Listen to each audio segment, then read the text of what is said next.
فاسألوا أهل الذكر إن كنتم لا تعلمون.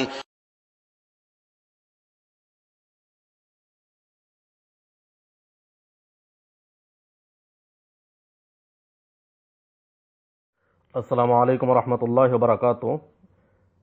একবার প্রশ্ন করেছেন যে তাহাজ্জুদের সালাত কত রাকাত।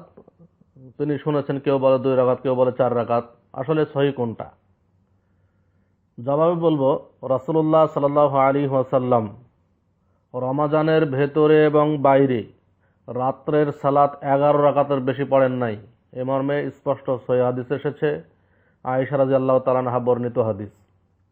অতএব 11 রাকাত অর্থাৎ 8 রাকাত তারাবি, 8 রাকাত তাহাজ্জুদ, 3 রাকাত বেতের। তারাবি এবং তাহাজ্জুদের সালাত একই সালাত, এটা মনে রাখবেন।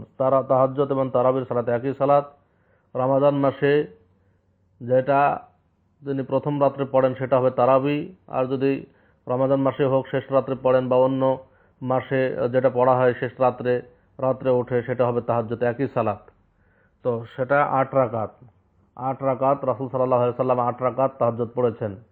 8 রাকাত তাহাজ্জুদ পড়েছেন, সাথে বেতের পড়েছেন। অতএব আপনি 8 রাকাত পড়বেন, পড়ার চেষ্টা করবেন। যদি না পারেন 2 রাকাত, 4 রাকাত, 6 রাকাত, আপনি যতটুকু পারেন ততটুকুই পড়বেন।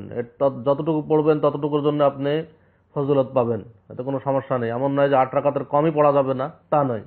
আপনি রাত্রে উঠে 2 রাকাত পড়তে বলে 2 রাকাত পড়ুন, 4 রাকাত পড়তে বলে 4 রাকাত পড়ুন, 6 রাকাত পড়তে বলে 6 রাকাত পড়ুন।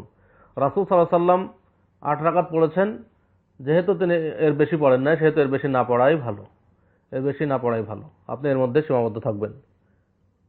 আশা করি বুঝতে পেরেছেন। আসসালামু আলাইকুম রহমতুল্লাহি ওয়া বারাকাতুহু।